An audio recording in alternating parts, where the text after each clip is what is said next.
জীবনটা যদি একটা সাধারণ এক্স-রে রিপোর্টের মতো হতো, মানে ধরুন কতই না সহজ হতো বিষয়টা। হ্যাঁ, উম, একদম জলের মতো পরিষ্কার একটা ব্যাপার হতো। ঠিক, ধরুন শরীরের কোনো হাড় ভেঙেছে, এক্স-রে প্লেটে একটা স্পষ্ট সাদা দাগ দেখা গেল, আর ডাক্তার আঙ্গুল দিয়ে দেখিয়ে দিলেন যে সমস্যাটা ঠিক ওখানে, একদম ব্ল্যাক অ্যান্ড হোয়াইট।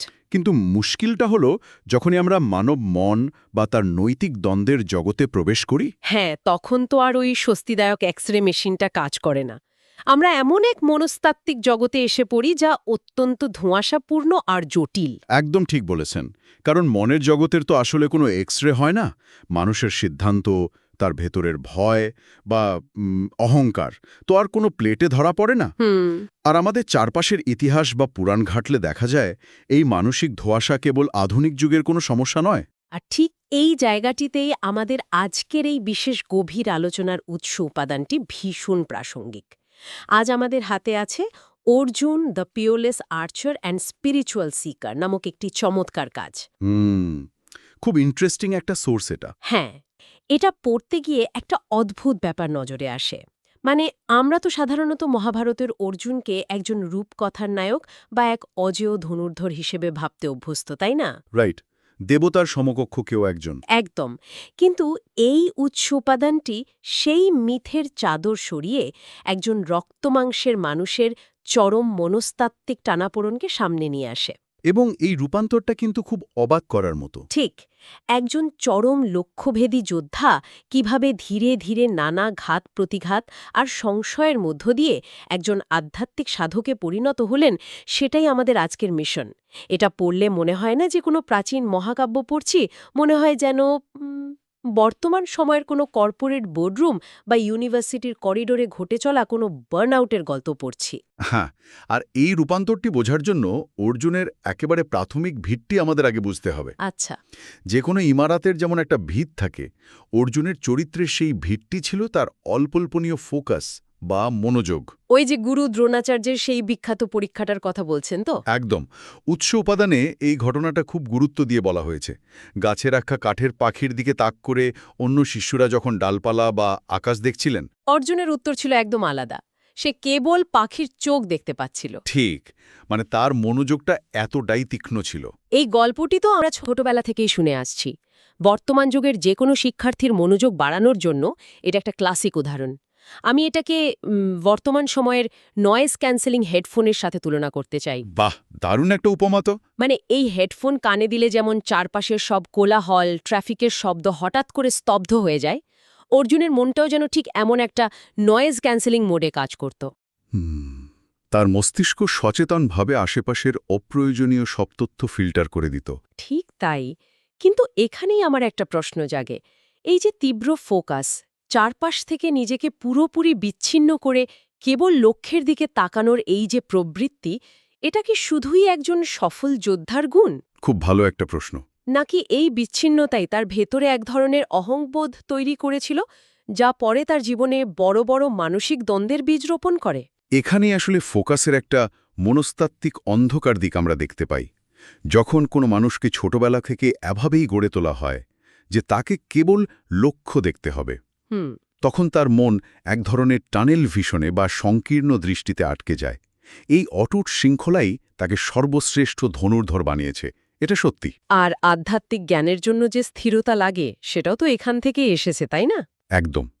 কিন্তু সমস্যাটা হয় অন্য জায়গায়। যখন চারপাশের সবকিছু থেকে নিজেকে সরিয়ে কেবল নিজের শ্রেষ্ঠত্বের দিকে কেউ ফোকাস করে, তখন আশপাশের অন্য মানুষগুলোকে হয় নিজের হাতিয়ার মনে হতে থাকে। নয়তো নিজের পথের কাঁটা হিসেবে মনে হয়। বাপরে! রাইট। আর শ্রেষ্ঠ হওয়ার এই তীব্র আকাঙ্ক্ষা থেকেই জন্ম নেয় বিশাল অহংকার। আর অহংকার থেকে আসে অনিবার্য সংঘাত। সংঘাতের কথা উঠলেই তো অবধারিতভাবে কর্ণের প্রসঙ্গ চলে আসে। উৎস উপাদানে অর্জুন আর কর্ণের এই চরম প্রতিদ্বন্দ্বিতাকে খুব গভীরভাবে বিশ্লেষণ করা হয়েছে দেখলাম। হ্যাঁ, কারণ তাদের এই লড়াই কেবল কে কার চেয়ে ভালো তীর ছুঁড়তে পারে তার মধ্যেই সীমাবদ্ধ ছিল না। না, একদমই না। এটি ছিল জন্ম বনাম যোগ্যতা, অধিকার বনাম সংগ্রামের এক বিশাল মনস্তাত্ত্বিক যুদ্ধ। একদিকে অর্জুন, রাজপরিবারের রত্ন, অন্যদিকে কর্ণ, যাকে নিজের যোগ্যতার প্রমাণ দেওয়ার জন্য পদে পদে সমাজের কাছে অপমানিত হতে হয়েছে। আর এরপর তো দুর্যোধন আর শকুনির সেই পাশা খেলার কারচুপির মাধ্যমে পাণ্ডবদের নির্বাসনে পাঠানোর ঘটনা ঘটে। এগুলো তো ওই ক্ষোভের আগুনে আরও ঘি ঢেলেছে। পরিস্থিতি আরও জটিল হয়েছে। কিন্তু একটা ব্যাপারে আমি একটু পাল্টা যুক্তি দিতে চাই। আমরা কর্ণের প্রতি হওয়া অবিচার নিয়ে অনেক কথা বলি, যার ন্যায্য, কিন্তু আমরা অনেক সময় অর্জুনের সংগ্রামটাকে ছোট করে দেখি। অর্জুন কি সত্যি পুরোপুরি সুবিধাপ্রাপ্ত ছিলেন? এটা একটা চমৎকার দিক। অর্জুন তো দেবতা ইন্দ্রের আশীর্বাদে জন্ম নেওয়া এক সত্তা। ঠিক। এই বিষয়টা কি আসলে একটা প্রিভিলেজ, নাকি এক ধরনের কসমিক জেলখানা? মানে জন্ম থেকেই তো তার ওপর একটা বিশাল প্রত্যাশার চাপ ছিল।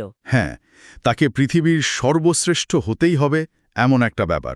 সবসময় পারফেক্ট হওয়ার এই চাপটাও তো এক ধরনের অমানসিক সংগ্রাম, তাই না? আমি পুরোপুরি একমত। এই দৃষ্টিকোণটা অত্যন্ত যৌক্তিক।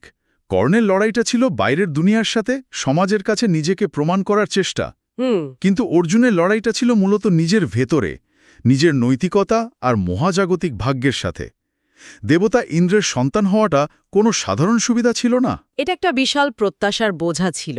একদম।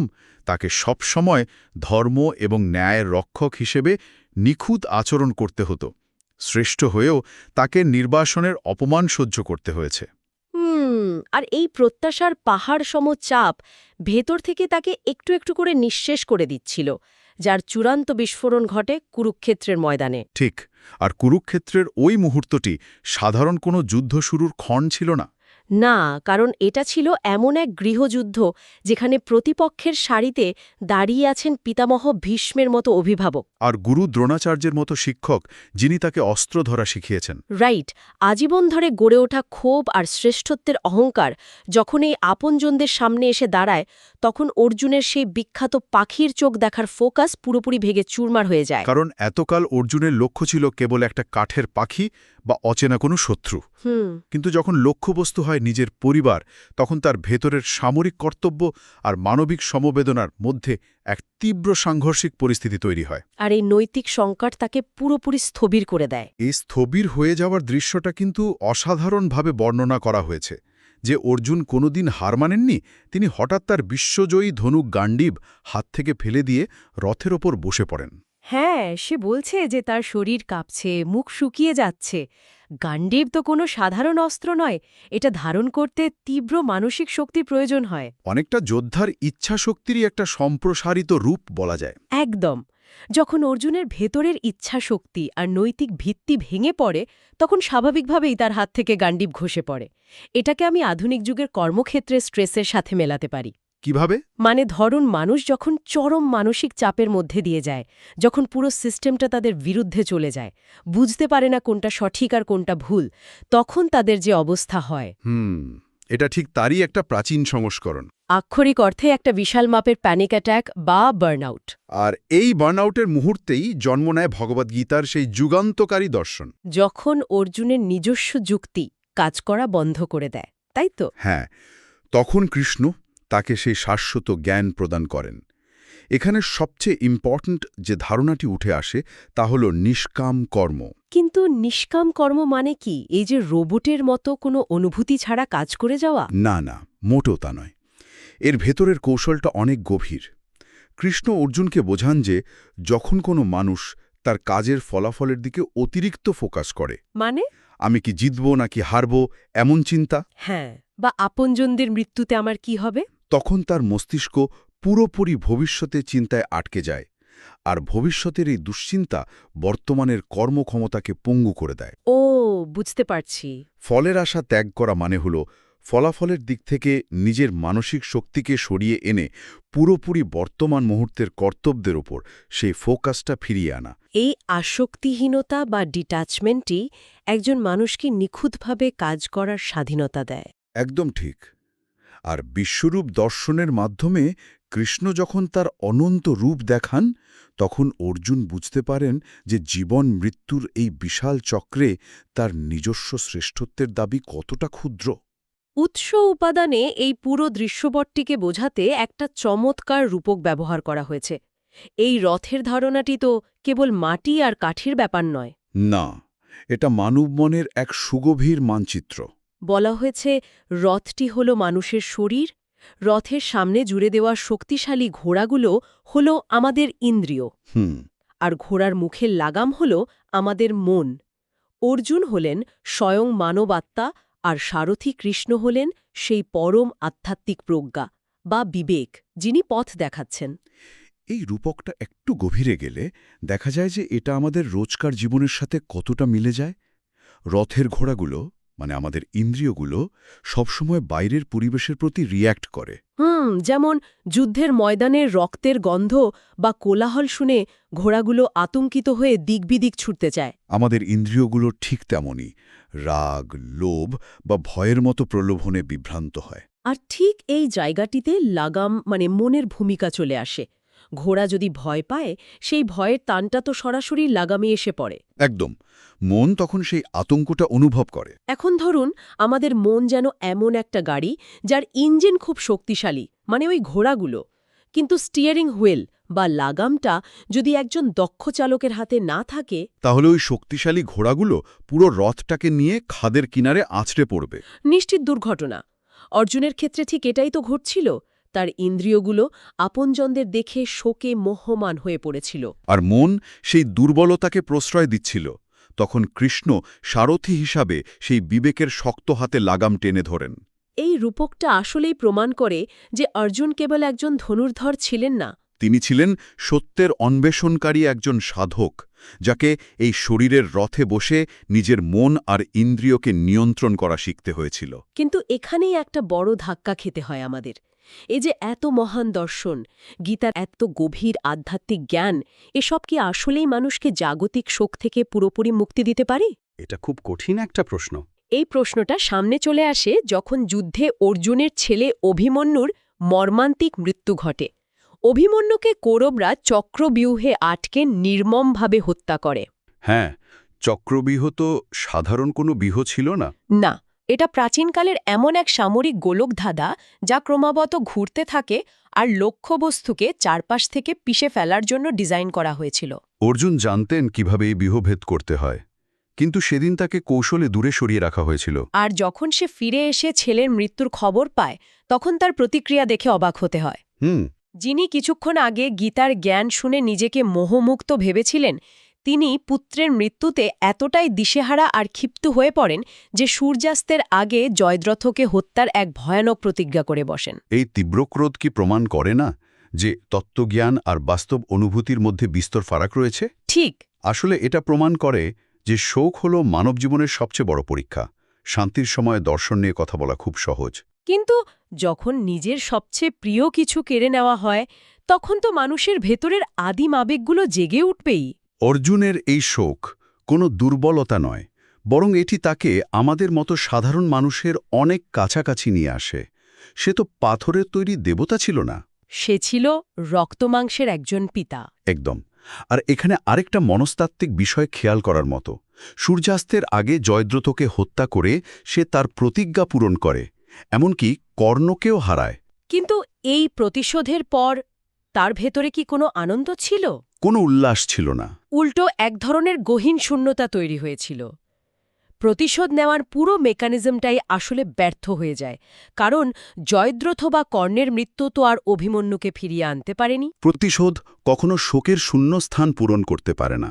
যুদ্ধের ময়দানের এই নিষ্ঠুর পরিণতি আমাদের চোখে আঙুল দিয়ে দেখিয়ে দেয় যে সম্পূর্ণ ন্যায়ের পথে চললেও চরম দুঃখ আর ব্যক্তিগত ক্ষতি এড়ানো যায় না। আর এই শূন্যতা আর ক্ষত বুকেই কিন্তু অর্জুনকে জীবনের শেষ অধ্যায়ের দিকে এগোতে হয়। এবং সেই অধ্যায়টা ভীষণ শিক্ষণীয়, কারণ সেখানে অর্জুনের সবচেয়ে বড় পরিচয়ের পতন দেখতে পাই আমরা। হ্যাঁ, মহাভারতের মহাপ্রস্থান পর্বে পাণ্ডবরা যখন হিমালয়ের দিকে তাদের শেষ তীর্থযাত্রায় বেরোন, কৃষ্ণের বিদায়ের পর এক অবিশ্বাস্য ঘটনা ঘটে। অর্জুন দেখতে পান যে তার বিশ্বজয়ী জাদুকরী অস্ত্রগুলো আর কোনো কাজ করছে না। যে অর্জুনকে দেবতারাও সমীহ করতেন, সে সাধারণ দস্যুদের আক্রমণ ঠেকাতে ব্যর্থ হয়। সে তার বিখ্যাত গান্ডিবের ছিলা পর্যন্ত পরাতে পারছিল না, মানে সর্বশ্রেষ্ঠ ধনুর্ধর সাধারণ ডাকাতদের কাছে হেরে যায়। আপাতদৃষ্টিতে এটা শুনতে একটা চরম ট্র্যাজেডি মনে হতে পারে। হ্যাঁ, মনে হতে পারে একজন মানুষের এর চেয়ে অসহায় পরিণতি আর কি হতে পারে। কিন্তু উৎস উপাদানগুলোকে একটু গভীরভাবে দেখলে এর পেছনের মহাজাগতিক মেকানিজমটা বোঝা যায়। এই যে ঐশ্বরিক ক্ষমতাগুলো অর্জুনের ছিল, এগুলো তো তার নিজস্ব সম্পত্তি ছিল না। এগুলো ছিল মহাজাগতিক কৃপা বা গ্রেস, যা তাকে একটা নির্দিষ্ট কাজের জন্য দেওয়া হয়েছিল পৃথিবীতে, ন্যায়ের ভারসাম্য ফিরিয়ে আনার জন্য। একদম সঠিক। ক্ষমতা বা দক্ষতা কখনো চিরস্থায়ী হয় না। কুরুক্ষেত্রের যুদ্ধ শেষ হওয়ার মাধ্যমে তার দায়িত্ব পালন করা হয়ে গিয়েছিল। কিন্তু তার ভেতরের অহংকার তাকে বিশ্বাস করিয়েছিল যে তিনি এই শক্তির উৎস। মহাপ্রস্থানের পথে দস্যুদের কাছে পরাজয়টা আসলে কোনো শাস্তি ছিল না। মহাবিশ্ব মূলত তার অহংকারের আবরণটি সরিয়ে নেয়। তাকে তার নিজের ক্ষুদ্রতার বাস্তব রূপটা দেখানো হয়। রাইট। যুধিষ্ঠিরও তার পতনের কারণ হিসেবে এই বীরত্বের অহংকারের কথাই বলেছিলেন। আর মজার ব্যাপার হল, এই ত্রুটিপূর্ণ অথচ সত্যের সন্ধানে থাকা মানুষটির গল্প শুধু ভারতবর্ষের সীমানায় আটকে নেই। এর প্রভাব বিশ্বজুড়ে ছড়িয়ে পড়েছে। বিশেষ করে দক্ষিণ পূর্ব এশিয়ার শিল্পকলায়। ইন্দোনেশিয়ার ঐতিহ্যবাহী ওয়াং বা ছায়াপুতুল পরিবেশনায় অর্জুন একটি অত্যন্ত কেন্দ্রীয় চরিত্র। সেখানে তাকে কেবল একজন রুক্ষ যোদ্ধা হিসেবে দেখানো হয় না। না, বরং তাকে উপস্থাপন করা হয় একজন আদর্শ আর আধ্যাত্মিক যোদ্ধা হিসেবে, যিনি চরম বিশৃঙ্খলার মধ্যেও নিজের ভেতরের ভারসাম্য খোঁজার চেষ্টা করেন। তার এই মানবিক ত্রুটিগুলোই তাকে ভিন্ন ভিন্ন সংস্কৃতির মানুষের কাছে এত আপন করে তুলেছে। কারণ মানুষ তো নিখুঁত দেবতার চেয়ে সংগ্রামরত মানুষের গল্পে নিজেকে বেশি মেলাতে পারে। একদম। অর্জুনের জীবন আমাদের বিনয় শেখায়। এটা শেখায় যে আমাদের জাগতিক ক্ষমতা বা দক্ষতা একটা নির্দিষ্ট সময় পর্যন্তই থাকে। বড় কোনো মহাজাগতিক শক্তির আনুকূল্য ছাড়া মানুষের ক্ষমতা যে কতটা সীমিত, অর্জুনের শেষ জীবনের অসহায়ত্ব সেটাই আমাদের বারবার মনে করিয়ে দেয়। পুরো যাত্রাটার দিকে ফিরে তাকালে এক অভাবনীয় রূপান্তরের গল্প দেখা যায়। একজন ফোকাসড ধনুর্ধর কিভাবে শ্রেষ্ঠত্বের অহংকার থেকে বেরিয়ে এসে শোক আর নিজের অক্ষমতার মুখোমুখি হলেন। তার সেই একাগ্রতা যেমন যে কোনো কাজের ভিত্তি হতে পারে, তেমনি তার শোক আর বার্নআউট থেকে ফিরে আসার যে রেজিলিয়েন্স, তা আজকের দিনের স্ট্রেস জর্জরিত মানুষের জন্য বিশাল অনুপ্রেরণা। অর্জুন আমাদের শেখান যে শ্রেষ্ঠ হওয়া মানে নিখুঁত হওয়া নয়, নিজের ত্রুটিগুলোকে স্বীকার করে কর্তব্যের পথে এগিয়ে যাওয়াই প্রকৃত শ্রেষ্ঠত্ব। জীবনের প্রতিটি স্তরেই তাকে নতুন করে শিখতে হয়েছে। কেবল কিভাবে তীর ছুটতে হয় তা নয়, কিভাবে চরম বিভ্রান্তির মাঝে আবেগ নিয়ন্ত্রণ করতে হয়, শোক মেনে নিতে হয়, আর সবশেষে অহংকার ত্যাগ করে শূন্য হাতে বিদায় নিতে হয়। অসাধারণ একটা জীবন দর্শন। তো আজকের এই দীর্ঘ বিশ্লেষণের পর একটা বিষয় খুব গভীরভাবে ভাবায়। আধুনিক জীবনে আমরা সবসময় জয় বলতে বাইরের কোনো কিছু জয় করাকে বুঝি, তাই না? হ্যাঁ, যেমন কাউকে হারানো, কেরিয়ারে উন্নতি করা বা পরীক্ষায় প্রথম হওয়া। কিন্তু অর্জুনের জীবনের শেষ দিকের ওই রিক্ততা আমাদের অন্য একটা উপলব্ধির দিকে ঠেলে দেয়। হয়তো জীবনের আসল যুদ্ধক্ষেত্র আমাদের বাইরের কোনো কুরুক্ষেত্র নয়। তাহলে কোথায়? হয়তো আসল যুদ্ধক্ষেত্রটি হল আমাদের সবার ভেতরে চলা সেই নীরব প্রান্তর, যেখানে আমরা ক্রমাগত আমাদের নিজেদের রথের ঘোড়াগুলোকে শান্ত করার আর লাগাম টেনে ধরার সংগ্রাম করে যাচ্ছি। বাহ, দারুণ বলেছেন। যে এক্স-রে মেশিনের কথা শুরুতে বলেছিলাম, জীবনের আসল বিজয়গুলো হয়তো কখনোই ওই এক্স-রে প্লেটে দেখা যায় না। না, তা যায় না। কারণ বাইরের দুনিয়া জয় করার চেয়ে নিজের মনকে জয় করাটাই কি আসলে সবচেয়ে বড় বিজয় নয়? অবশ্যই, এটা নিয়ে আমাদের সবারই ভাবা উচিত। এই গভীর ভাবনার জায়গাটা রেখেই আজ আমরা এই আলোচনা থেকে বিদায় নিচ্ছি। কথা হবে অন্য কোনো দিন, নতুন কোনো বিষয় নিয়ে।